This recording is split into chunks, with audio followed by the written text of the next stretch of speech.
Hello, everybody. My name's Ben Robbins, and I am the host of History of a Wrestler. And today I am here with three-time WWE Hardcore Champion and Season 1 winner of Tough Enough, the one and only Maven. How you doing, Maven?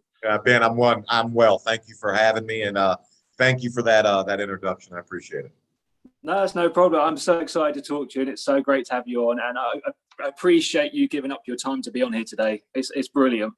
My pleasure, brother. I always, whenever I'm at work, I have a job where I'm able to take some time out of my day to do it. So I'm fortunate. I'm honored and happy. I know we've been chatting for a while, trying to get the time. So my pleasure. Awesome. So you have me just ask you the first question, and we'll ring the bell and get going. Yeah, it's your show, brother. So, growing up as a kid, were you always a fan of wrestling, or did it come into your life later on as you grew up? Listen, man, I was a fan. My gosh, I want to say I can go back to when I was about 7 years old. And here, I don't know what it was like there, but I mean, I'm old. We're looking at the mid '80s, and wrestling it would be on during the middle of the day on Saturdays, and then they would have different shows at night. But I'm talking like from 12 till around 2 in the morning. And I mean, at 7 years old, I was staying up till 2 in the morning to watch. Yeah. So, and my mom and dad, they let me do it. They knew I loved it. My dad took me to my first show when I was probably around, 8 years old. And I was in love immediately. Yeah. And I'm talking about old. It's what's crazy is the first show I ever went to. Ric Flair was the champion, and the headliner. And it's just life going in full circle because I was actually able to wrestle him, umpteen years later. But it was a surreal experience. But always been a fan, always. Yeah.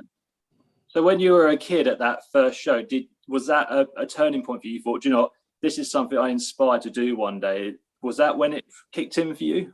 No, because how do you become a professional wrestler? I mean, that's almost like asking, how do you become an astronaut? I mean, who knows?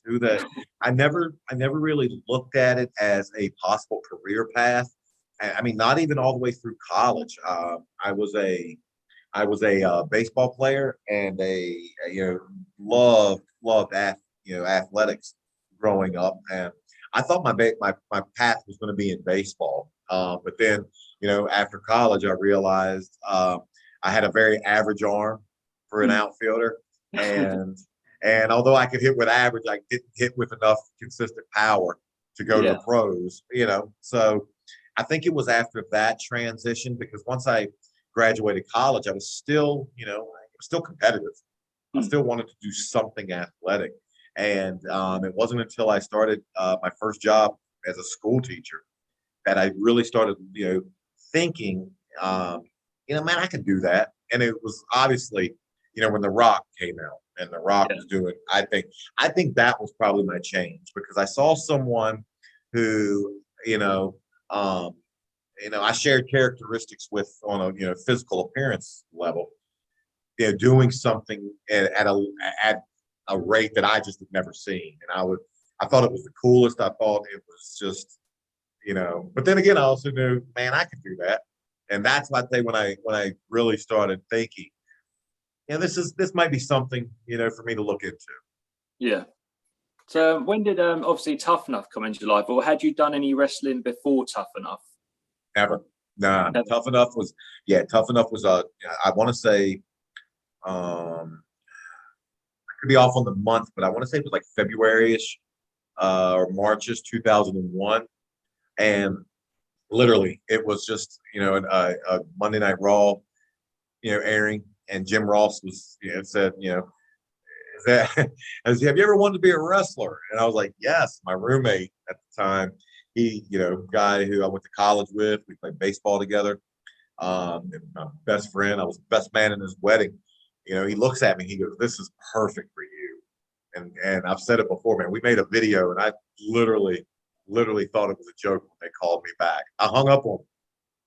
I hung up on him. I was like, this somebody's playing a joke on me. And yeah, it was crazy. Crazy ride.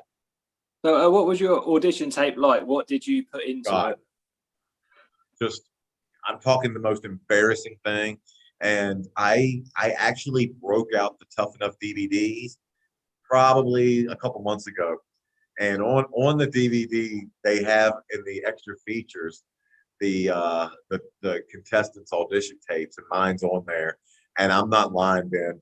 I cringed the entire time. I was just like, oh my God, the whole time watching it. But I was a kid. What am I gonna do? I'm glad I did it, obviously. But going back and looking at it, it's cringeworthy. It's definitely cringeworthy. So you got the phone call to go to Tough Enough. So what was the first stages of Tough Enough? Did you have to go audition to producers, or did they fly you out? How did that process all start? All right, so we got the I still don't know how many videos they went through, but they sent us to New York.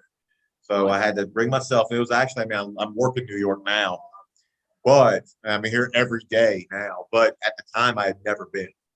So I came to New York. My buddy came with me. And then, my gosh, they started the first day of auditions. I probably got there around 6 a.m. And I thought, oh man, I'll be one of the first ones. And I still remember I was 59th person in line. Whoa, and nice. At 6 a.m. Yeah. And there was just gigantic dudes. And I'm like, man, this isn't for me. There's no way they're gonna choose me. But I said I'm here. We'll see it through. If nothing else, I'm gonna have a memory. Yeah. And I went in. I auditioned. They immediately liked the fact that I winked at Jacqueline, and I still, I'll say forever, that's what got me on the show.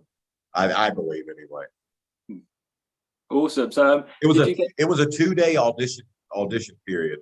We auditioned the first day, then they had callbacks the second day, and then that's when they went in deep with just your background, what they wanted to find out who wanted to actually be a wrestler or who was there wanting to just be on TV. So in those 2 days, did you have to do any say acting, promos, or any wrestling at all, or fitness? They had a quick agility drill.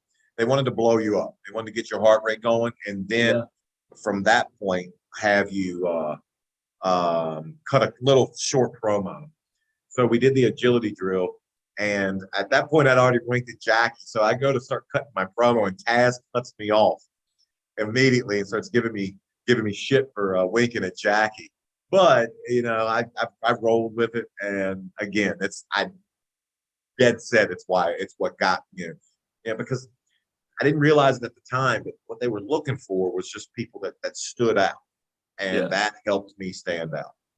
Awesome. So when you made the final cut, what were your first thoughts and feelings, and how did day one begin for you? Well, at the time, I was in my second year of being a 6th grade school teacher, so I left on a weekend trip, and my school knew about it, but no part of me thought I was going to have to go back on Monday morning and resign.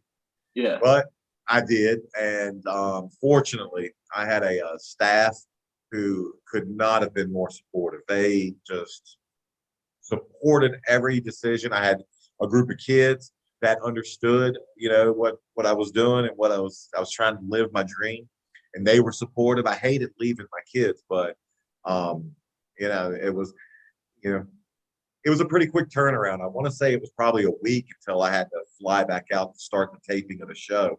Yeah. And I just remember thinking, my life's never going to be the same, whether I win or not. I don't know, but I went into the competition with one goal, and that goal was just to see it through. Yeah. I didn't. This was at the beginning of reality shows. Now you can you can go on a reality show and make a career out of it. Well, in 2001, that wasn't the case. We were paid like $300 a week, which was scale. And that's just because they had to pay us by law. Yeah. So we weren't making. It's not like I was there to get rich. Certainly. But I did. I knew it wasn't going to be easy. And I knew if I went in and just gave it everything I had, then I would be able to win, lose, draw, what have you. I'd be able to just hold my head high, and Yeah. that's what I did. I was also battling. My mom was sick at the time; she was battling cancer, and it was a pretty serious, form of cancer. So I had that going with me, but she was like, "Go do this, live your dream." Um, yeah, and it worked out. And how, I don't know. Good Lord, I guess had a plan for me that I didn't know about. So obviously you started your training, the show's being filmed, and so what was it like first hitting the ropes and taking your first bumps and body slams? How was your body reacting to that? Your body has to callous to it. Like, Yeah. oh my gosh, I'm a golf fan, and I know when you start playing golf and you're gripping the club and you're hitting thousands of balls every day, your hands start to callous up. Well, the body is like that with everything that you start to do. So the first couple of days you start taking bumps, and I mean, I'm talking like just simple flatbacks. You don't realize just the body's not meant to do that until you teach it that it can do that. It was just, I mean, it's torture. You're going through literal torture trying to train your body. But once you get past all that, then you teach your body, like, I can do this and you will do this. Now, I mean, I can still go out at 46. I can go out and take bumps and won't even feel them. But it's tough getting to that stage to where your body is ready, to go through all that. Yeah. I still I hang my hat on the fact that 13 people started Tough Enough. 13 people went and said, "This is my dream. This is what I want more than anything in life," and 8 quit. Hmm. Like, Yeah. that blows my mind. Like, I like I said, I didn't know if I was going to win. I was going up against 2 other guys at the end that very, very easily could have won over me. Josh and Chris Yeah. both had everything that it took, obviously, to win the show. But I'm glad I saw it through, and I'm glad it worked out. Hitting the ropes, you brought up, man, that's that's the shittiest thing ever.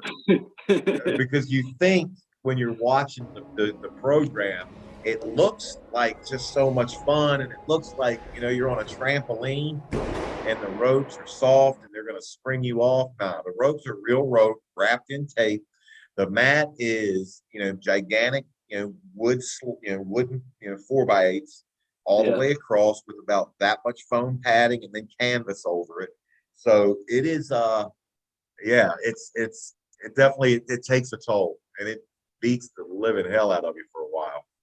But I to this day, I could go out and I could hit the ropes and wouldn't even really feel it.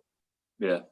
I mean, I've been in the ring with a few trainees, and I see them Yeah, hitting the ropes, and I'm like, you've got to hit the ropes. You can't yeah, just sort of bounce into them. The harder you hit them, the better it'll work out for you. yeah. In the long run, it does, definitely. And it's another thing that once you teach your body to do it and how to react from it, it's something that just stays with you, and you'll have that forever. So on Tough Enough, you got to work with some amazing trainers. I mean, I got to be trained by Al Snow as well when he was in the UK for a bit. Oh, cool. But it was awesome to obviously Yeah, you on TV doing it, and I kind of got to sort of live a bit of your dream right. and get to train with Al Snow. So what Al's was it great. like training with Al Snow, obviously on Tough Enough with Taz and everyone? How was it with them? Yeah. Listen, we had our trainers were Al, obviously was our main trainer, Taz, and then for the females we had Jackie and Tori.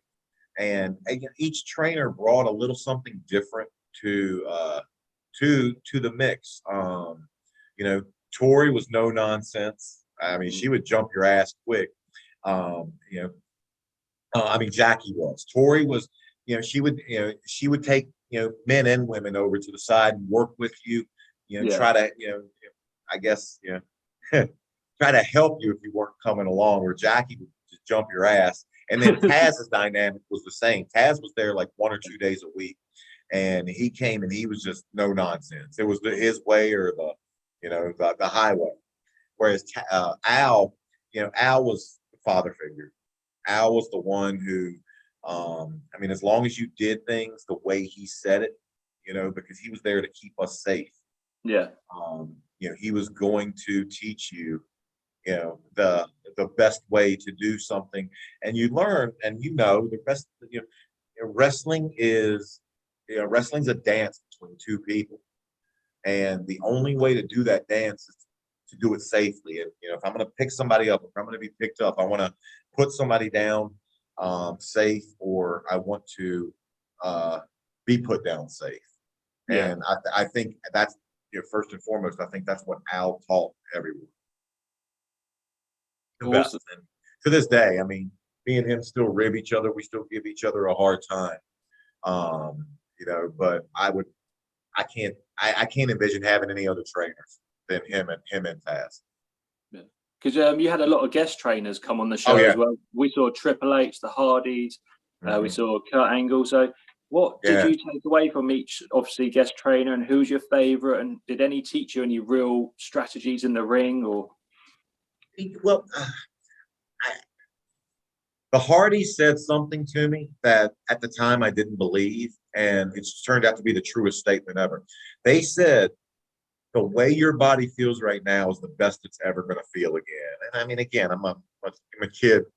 I'm at the time where a couple aches and pains, within a couple days, they go away. Yeah. But it was the truest statement ever. My body literally has not felt hasn't felt as good as it did that day since then. But it was a dream being able to have all these people that were at the top tier, the upper echelon of the business, coming down and imparting wisdom. Hunter, when Hunter came in, he gave everyone just, I want to say that the hard truth on what the business is like, and what it's like, being away from your family, and what it's like being on the road. And again, that's not something that you can realize until you're actually living it, and until you're gone and you're getting home for 2 days a week is a long, an extended trip home, and until you're living out of a suitcase and in airports and in car rides, to another town, you don't really realize what it's like. But I enjoyed all the trainers that came in. I enjoyed the fact that I was able to work with them all after that, on TV. Yeah. It was just, again, it's one of the things that, Tough Enough was something that, I don't know why God, blessed me with it, but I'm glad he did, because it was definitely, looking back on it, probably that turning point, linchpin time in my life where, everyone has, pivotal moments in life where you realize, life's not going to be the same after this day. Yeah. And for me, that was that. My life, I mean, it would, if I wouldn't have sent that videotape in, hard to tell what I'd be doing now. Hard to tell. Yeah. Because on Tough Enough, I mean, in the UK, we got to see Tough Enough on MTV. Because obviously, we saw when you left to go see your mum, who wasn't very well, and then you came back. But then that was all that we really got to see over here. So what happened, obviously, off screen, with you going out of the competition and coming back in? I didn't actually go out. They gave me the weekend to go. My aunt, her sister, had sent me an email saying she had been rehospitalized and wasn't doing well. And to be honest with you, they didn't know if she was going to make it through the weekend. And so I told the trainers, I was like, I don't want to quit, but I mean, it's my mom. I can't not go. And they said, well, what if we fly you there, let you see if how she's doing, and if she's okay, come right back. And I was like, perfect. That's couldn't ask for more. They did that. They actually filmed, some of it once I, got to see that she was okay. And she's the one that got me towards the end, because I literally walked in and saw her and made sure she was okay. And then on day 2, she was encouraging me, go back. She was like, go back and finish this and see it out. And I remember telling her, she asked me, and she was like, what's it like? And I was like, it's hard. And she's like, of course it is, You think it was going to be easy? And I was like, yeah, you're right. But she always taught me that if something's easy, you're not gonna appreciate it as much when you get it. Yeah. And that's true. In life, we'll fight to hold on to something that we had to fight to get a lot harder. Yeah. That's just the truth of life. Something's hard to obtain, we'll hold on to it even harder. Because I mean, obviously, over the last few sort of like 5 or 6 years, I've seen online and rumors and stuff. Did you actually know you were going to win Tough Enough from day one, or is that just a rumor? From day one, no, hell no. I had a good idea that I was, primed to win it when they did that. When they altered the whole show to send me back, I didn't know I was going to win, but I thought at that point, because this was also after that we had been so I think it was like in Princeton or somewhere in Rhode Island. They sent us to a Raw or a SmackDown taping. I forget which one it was, but they put us there with Brawler and let us cut promos. And I remember when I cut my promo and it was a decent one. I remember thinking, all right, you've set yourself apart from everyone else. Now just see it through. And after that's when my mom got sick and they sent me. And that was when I didn't know I was going to win, but I had a good idea. If I just saw it through, I had a good chance at it. But again, like I said, all three guys could have won. And I have no doubt that if I wouldn't have won, I still would have got a job. Yeah. I have no doubt with that. Only thing that would have been different is I wouldn't have got a trophy. That was it. Because think about it, Chris started wrestling pretty quickly after Tough Enough, and Josh, I mean, he was working within the business, announcing, fairly quickly after as well. Sure. So moving forward from Tough Enough, you've won Tough Enough. You've been announced the winner. You go straight into SmackDown. I mean, your first 3 matches are on SmackDown Live. So what was it like arriving on SmackDown for the first time, being told your opponent, planning the match, even being in the gorilla position, being ready to go out there? What was it like being Maven at the time? It's funny that you mentioned it. I was actually talking with Danny Doring about it today. We were texting back and forth because Taz was my first opponent. I wrestled him 3 nights on SmackDown. And Danny was telling me Taz was his first match too. Terrifying. I mean, but I'm glad that I was in the ring with someone who I was familiar with and who had a vested interest in seeing me succeed. Yeah. Because if I don't succeed, A, I don't know if Tough Enough 2 goes forward. So B, if I don't succeed, man, that makes Taz look like a shitty trainer. So he needed me to be good.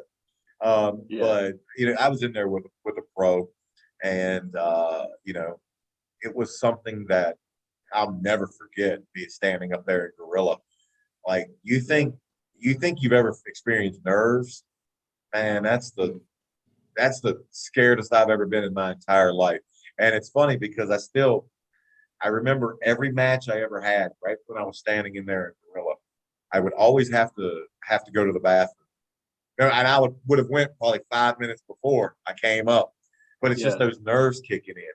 And I remember a lot of veterans, Rock included. He told me once, he was like, "Man, you're nervous because you care." Yeah. He's like, "The day you're standing up there and you're not nervous, quit. This business isn't for you anymore because you don't care anymore." Yeah. And I've always carried that with me too. The minute I go through the curtains, it all goes away, every bit of it. And then it's just fun and just trying to make sure you put on a good show for the people. Yeah, I love it, man. I love entertaining people. I do. I love it. I have so much fun when I'm out there, and it's been times when I've been hurt out there, and I don't even feel it because of the adrenaline.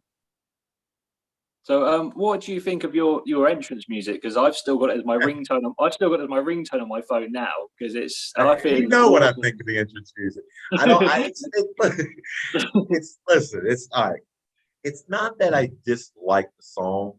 It just wasn't what I would have picked. Yeah. That's all. Great song. I know Matt Cardona still to this day will send me texts of his screenshot on his phone where like he's listening to it. He's like in the gym listening to this. And it just wasn't the entrance music I would have chosen for me. Yeah. But I'm in the very, very vast minority of that because everybody I've ever come in contact with loves it and loves it with a passion. So I remember being in Newcastle at WWE Insurrection, and you did one of the dark matches. And I remember really? Remember so you saw? Wait a minute, you saw me? You saw me live? I saw you wrestle in the UK. Yeah. I'm sorry. I owe you moments of your life back. I apologize. No, I remember they announced the warm-up matches, and then your music popped, and the crowd, and I went ballistic, and I was so grateful to actually see Maven in the UK because I never thought you would come over to wrestle. Oh yeah. Because back then you didn't know who was coming over and what matches. So yeah, I always remember your music popping. And that was it. Yeah, the overseas trips that we used to take, man, I loved them. It's another thing that I wouldn't have done none of that without the business. I grew up very, very rural. I grew up in the country. I grew up hunting and fishing, and literally all my neighbors were my cousins, all of them. Like that was it. And it was a lifestyle where I grew up in with the woods behind me, and I would be in the woods playing 4 hours. And the fact that I'm able to go to all 50 states, and I think at last count I went to 11 different countries to wrestle. Like that's all. I would have never had those experiences if it wouldn't have been for the business. And like I wouldn't have never been able to go to London otherwise. Yeah. But I'm glad I got to perform in front of you.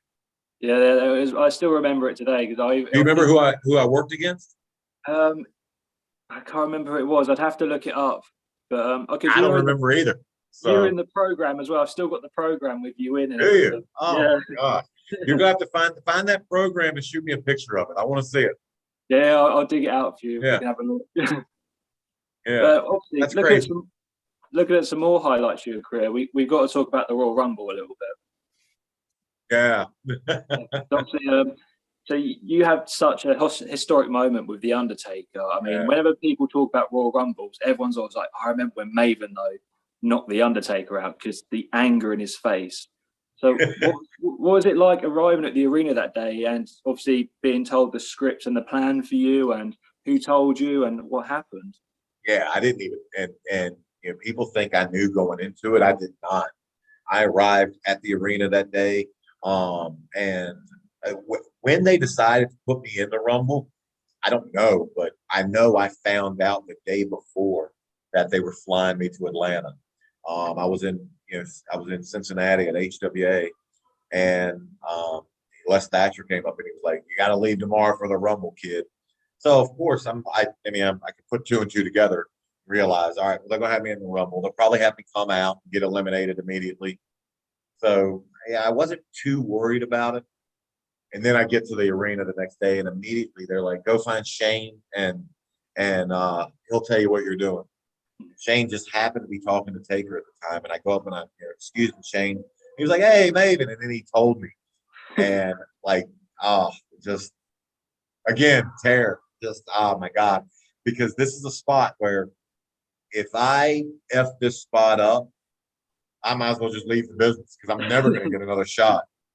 And Taker could not have been more helpful. Yeah. Taker's a pro's pro. I mean, he's at a point at this time in his career in 2002, he does not need to help me out. He is already in 2002 cemented himself as a Hall of Fame already. So the fact that he did the favor that he did for me, I've said it before. I'll say it again. He gave me a career, bar none. He gave me a career, and yeah, it's funny because I always know when Royal Rumble season comes up because that's when everybody starts talking to me about that. Because you got one of the best drop kicks on the planet, because you nail it every time. So to see you do that to him, to knock him through the ropes. Well, all right, now you say I nail it every time. I don't. And WrestleMania 18, I am wrestling Goldust, and the spot was he holds the trash can. He holds a freaking gold trash can just up, and I was supposed to drop kick the trash can, missed it. Missed it. I got back to Gorilla, and Vince was pissed. Yeah. He was so mad that I missed that trash can. But so I don't hit it every time. But the drop kick was something that literally, it was like literally riding a bike for me. I got the first time I threw it, Al Snow said, "There's your move," because just from being an athlete, I could always jump. Yeah. And it was just something. It was the one move that came perfectly natural to me, which sucks now because at 45, when I go places, people are still asking me, "Can you still throw that drop kick?" And I'm like, "Man, not like I used to." I'll try, but it might be more of a mid-chest and navel kick. But Taker told me, he was like, "Listen, he's like, the way to make sure you don't mess it up is just to make sure you hit." Yeah. So I went into it thinking I'm just gonna hit him as hard as I can, and it just the stars were aligned and it worked out. Yeah. And his look at me was perfect, and my look on my face was true terror. At the time, I didn't know if I kicked him too hard. I was like, "Oh God, he's really pissed." But that was just that's just how good he was. Yeah. At selling a career, selling a character. I literally thought he was mad. Literally. Yeah. Until we got back through the popcorn machine and everything and got back, and he was like, "Good job, kid." I literally thought he was pissed at me. And then I was just elated because, the spot went off, and it was, I didn't realize at the time just how historic it would become. Yeah. I really didn't.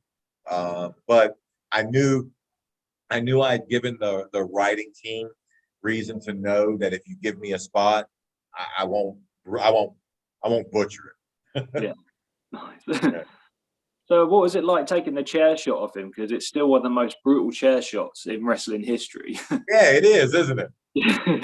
Yeah, literally. It's funny because sometimes I'll see the 20 hardest chair shots in history, and I'm in it always. It's wrestling's different now than it was then. With all the concussion, stuff, you can't do that stuff anymore. Wasn't like that, in 2002, and he let me have it. I remember he hit me and it hurt, but it more than anything, it was like numbing. Yeah. It's hard to explain, It's like, all right, you ever been in a car accident? Yes. You know how when you're in a car accident, you kind of time almost slows down a little bit. Yeah. And you don't really feel it at the time, you feel it later. Well, that's how it was, But again, I knew going into it, I'm not gonna put my hands up. Probably stupid. I'm like, if I'm gonna take a chair shot, I'm gonna take it. But look, I was in an era with Mick Foley, who would take 1,000 chair shots. He could do what he did. I could take one. Yeah. One good solid chair shot. Yeah. And Snitsky, trust me, Snitsky got me with another good solid chair shot a couple years later too. So, yeah. So moving a little bit forward as well, because I remember when they put your first title on you, the Hardcore Championship. Yeah. So was that against Taker? Against Taker as well, because obviously, you had The Rock come out and help you. Yeah. Was this all? Did you know about this all pre, or was this all on the day when you arrived? They were like, right, this is what it's going to go down like. Again, no, I had no clue of any of it. None until I got to when I got the hardcore title, it was in the Staples Center in LA. And I literally arrived, had no clue. I thought I was just going to do it, just SmackDown. Yeah. And I mean, Taker was the hardcore champion and probably didn't want the belt, didn't need the belt, obviously. And when they told me they were going to put the belt on me, I was just elated. And then when they told me it was going to be with Al Snow and with The Rock's help, it was more, just more the, just I can't believe this is happening. Yeah. And again, just continued the program with Taker and continued just I want to say a feud, but it was more of it was more probably of I was a nuisance in his life. But just more of the fact that I was happy that they knew that they could put something on me that I wasn't going to butcher, and that I was going to be able to to make Tough Enough look legitimate. Yeah, of course. Yeah. Yeah. So what was it like, obviously, planning the match with Taker and The Rock? Did you get to put much input into it, or did you just let the veterans say what they were going to say and then you just went? It was a lot of this. You got it. You got it. Yeah, no, I didn't say a word. I said, yes, I'll do that. Yes, I can take that. Yes, thank you. Yeah. Yeah, absolutely. And no. If I would have put input into that at that point, I would have been laughed out of the arena. And I mean, why would I want to? I want to just, I literally want to, let these guys who have, framed our business for the last 15 years, they know what the best, way to do the program. I was just all ears. At the time I was still just, I was putty in their hands. I was clay. Hold me. I'll do whatever you say. Yeah, of course. Yeah. It wasn't until later, a couple years later, when I started, putting input into matches and once I became a little bit more of a veteran. So what was it like? Because obviously you come up through Tough Enough to go straight into the locker room with all the vets and that. So were you quite welcomed, or did you still have to earn your place even though you went through Tough Enough? No, I get that.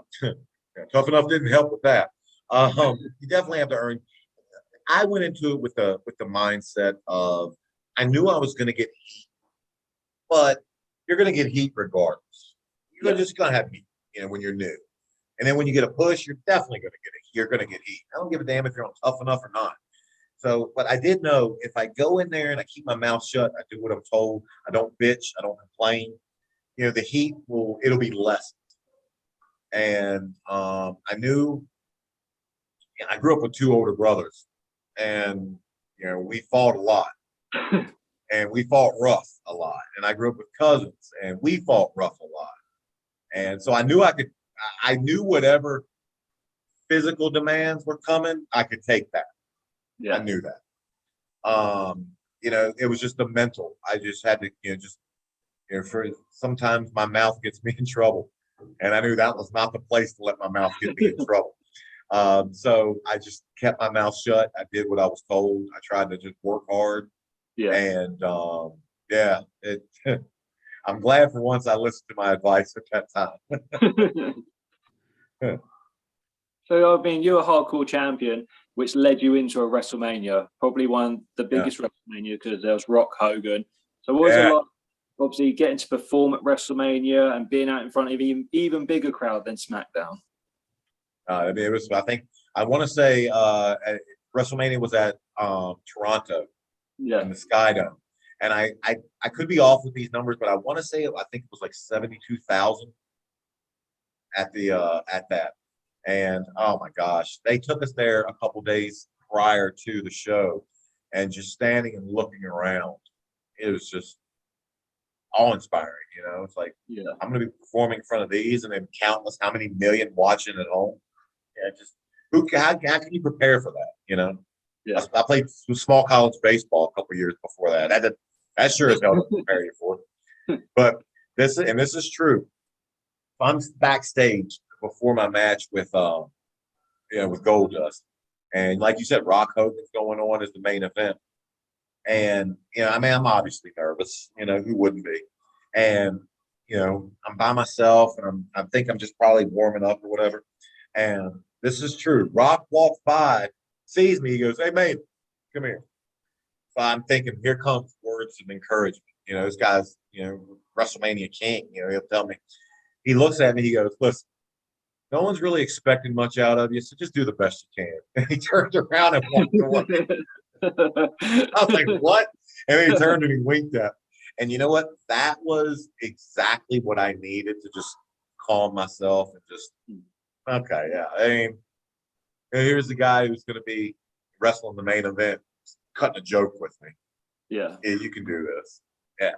And of course, I mean, Gold Dust, true pro. Yeah, of course. I don't think he could have a bad match if he wanted to. So he could definitely carry me through something. Yeah. So did you, well, obviously, because we saw lots of backstage action with you, was that all filmed live and projected live, or was that sort of pre-recorded, those little bits? I don't know about all the ones with like Molly and Spike and everything, but mine was live. Mine wasn't. Yeah. I don't think. Yeah, no, mine was live. Mine wasn't for tape. Nice, awesome. Because I just did the match, and then the roll up with Christian, and then the cab ride out of there, which was funny. I saw that not too long ago, and I'm like, yeah, that's still pretty funny. So what was it like, obviously, doing hardcore matches compared to a normal match? I mean, it's to me at the time, I just didn't know what I didn't know. And, the hardcore matches, yeah, it's going to be a little bit more physical, but at the time I didn't care. I was happy to, A, have a title, and B, have a spot on the roster and, the ability to do matches. Looking back on it, a lot of guys did a lot more hardcore stuff than I did. So I probably got off easy. To have the belt 3 times, yeah, I can take a couple trash can lid shots, hit with a couple signs and chairs compared to what I see, guys have done in the past. Yeah. So obviously, being in the WWE, it's no secret that you get to be put into computer games and action figures made of you. So with the fame in that, what's it like having your own action figure and being able to play yourself in a computer game? Oh yeah, when it's cool. When Jack's Pacific, they were the ones that did the action figures. When they came to LA, Devon told me, he's like, "Listen," he's like, "they're going to call you to go to get scanned for your figure." He's like, "Unless Vince is talking to you at the time, you drop whatever you're doing to go with it." And I'm like, "Okay," because it's a process. I mean, it takes a while. And yeah,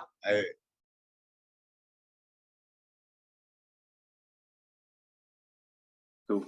Yeah. So obviously, before we lost connection, then you had figures made of you and your own computer games. So what was that like for you?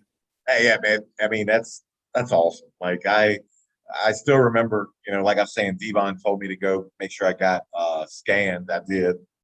And then when my action figure first came out and they were selling it in Target, I went and I got like 6 of them. No. And yeah, and I walked up to the register thinking the woman was gonna, put 2 and 2 together that I was buying my figure. She did. She could care less. And I think I even hinted down like, "Yeah, that's me," and she could care less. Yeah. And she was like, "Get out of here, asshole." But yeah, the first game I was in, I want to say it was SmackDown. Yeah, it was so cool. It's just one of those surreal moments. Something again I would never have expected to happen. And it certainly wouldn't have happened if it wouldn't have been for that. Yeah, because then obviously your run at the WWE, obviously it come to an end, and then you went on to do Impact Wrestling. So how did you get involved in Impact Wrestling, and what matches did you get to do there?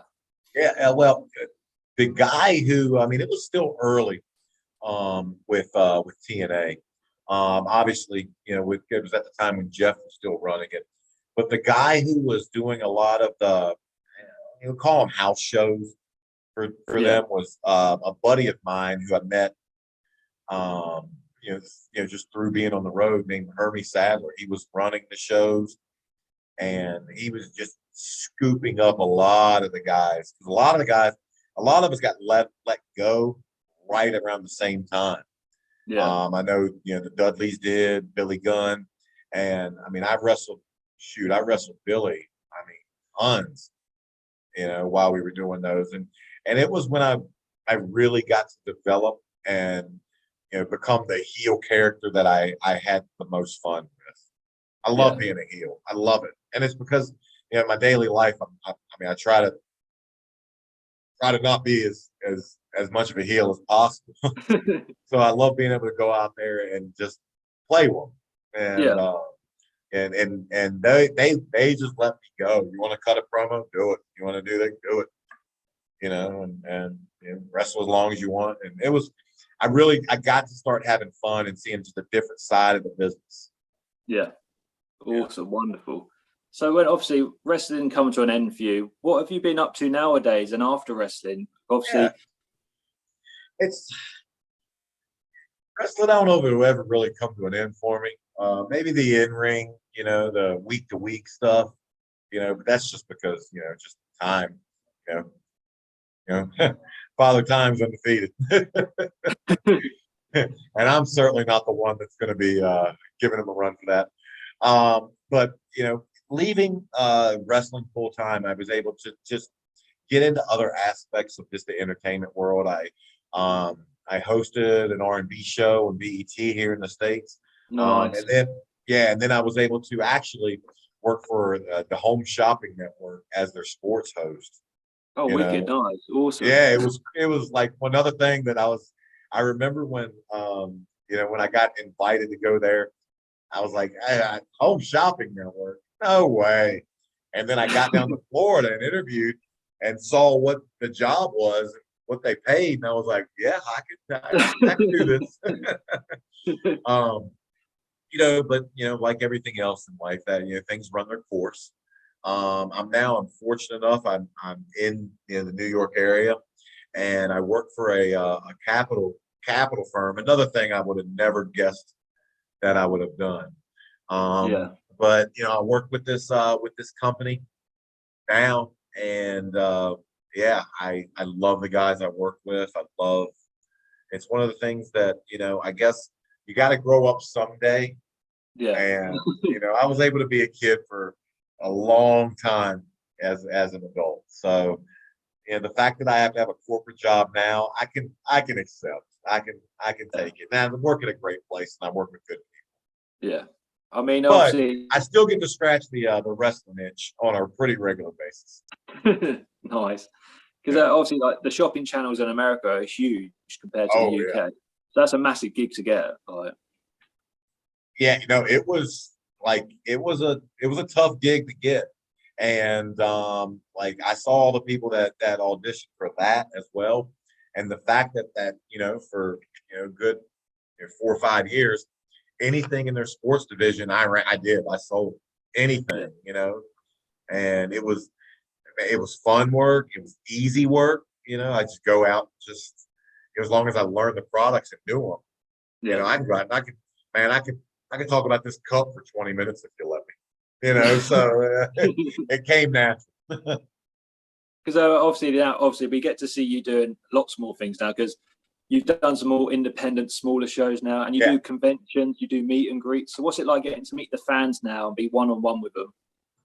Oh, it's and the fans are, they're the heart and soul of the business. And you really see when, like I did WrestleCon, a few months back. And when you meet a fan that, has watched you for 20 years and you're making their day by meeting them. And it's touching. I'm not gonna lie. It's touching. I don't know how it's possible because I think I'm an idiot. But the fact that they, come up and they maybe had an action figure or something that they've carried with, held on to for so long. And just for the chance to meet you, I can't believe it. I still can't believe anybody wants to meet me. Yeah. So I'm honored every time. Every time. I had somebody notice me in the train station last Wednesday, and they were like, mind if I take a picture? I'm like, no, take it. I'm like, sure, you got it. So looking back at your career now, what was probably you say one of the biggest highlights of your career in wrestling? I'll give you one that you didn't bring up. The draft. Remember the draft when they split the shows up? Yeah. I mean, you're looking at, they're splitting the roster. I mean, there's a lot of guys on both rosters. A lot of guys. I mean, this is after, the WCW purchase, and we had, taken in their talent, and they had some talented guys too. My God. Yeah. And the fact that I went 10th in the draft on SmackDown, I mean, and listen, it was the first draft, and The Rock went number 1, and I went number 10. I'll take that. Yeah. I'll take that. Yeah, I'll take that. That's awesome, man. Yeah. So obviously, I mean, I managed to contact you through social media and that. Yeah. So what social medias do you have for people to follow you on and watch you on? Just the one you found me on. Just the Instagram, Maven at Maven Huffman. And that's HUFFMAN. It took me a long time to I fought it for a long time. But you know what? Like, I'm not tech savvy, Yeah. B, I don't think my life's interesting enough to want to, put out there. But enough people talked me into it and said, listen, there's probably some people out there that would care about what you're doing. And, occasionally you do stuff like WrestleCon or these shows, put it out there. And it's been rewarding so far. I hate to admit it, but I'm not that guy that's sitting on it all day. I'm not on the train looking at it. Yeah. I check it probably every couple days. And I have to remind myself to put some stuff on it, to keep people interested. But it's just not something that I grew up like. I tell people all the time, social media probably missed me by, I would say, 10 years. Yeah, sorry about that. That's all right. It's fine. Social media missed me probably by 10 years. And, I'm trying. So bear with me. Bear with me. So I'm glad I met you on it, though. Oh no, I couldn't believe when you messaged me back. Like, it can't be real. No, listen, man. I'm never going to be that person that thinks that I'm bigger or too good for anybody. Like, who the hell am I? I'm a guy that had a shot, made the most of something, but that does not in any way make me special. It means I had a chance and I did something with it. That's it. Yeah. And it doesn't mean I'm too good for anybody out there, And my mom made me promise before she passed. She said, "Don't ever change," and I promised her I wouldn't. And I'm a human. I'm gonna make mistakes. I'm gonna foul up, but I'm gonna try to remain. I'm gonna try not to let my temper get the better of me, which is hard at times. But I'm gonna try to be as nice and as approachable to everybody I come in contact with. Yeah, that's awesome. Yeah. So obviously, because lots of people who are going to see this, so there's wrestling promoters in the UK or conventions in the UK. Can they message you, contact you, and try to book you to get you to come over here? Yeah, just send them to the page, to the Instagram, and on there, obviously tell them to follow. Yeah. And on there's an email with all booking information. Yeah. Yeah. Yeah. Listen, if they're willing to pay me enough, I'll fly over there. That's wonderful. Well, Maven, absolutely.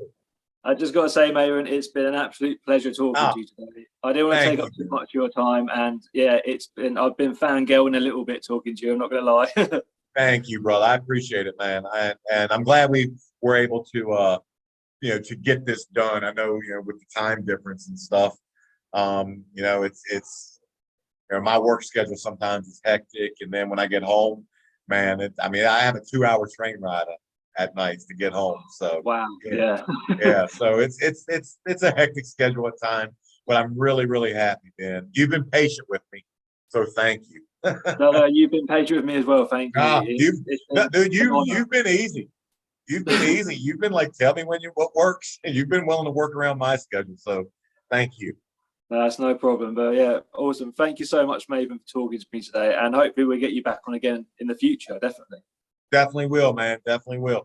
Let me know when you're gonna put this out. Send it to me so I can shoot it out on my end too. Yeah, of course. And all right. I was going to say, if you send me your address or somewhere, because I got a package to say thank you, I want to forward to you just a few bits I've put together for you. Got it. I'll shoot it to you right now. I usually have people send stuff to work. Yeah, that's just fine. Because and the packages come up and then they're in my office immediately, so it just works out. But I'll shoot you that address immediately. Yeah, awesome. Yeah, thank you so much. I appreciate it so much. It's been amazing. My pleasure, Ben. My pleasure, brother. I wish you the best, man, moving forward. Cool. You too. Have a good one. Enjoy the rest of your evening. Likewise. Go to bed, man. Go to bed. Stay in touch, brother. I'll send you that information. Cheers. See you later, man. Have a good one. Yeah, thank you, brother. Take care.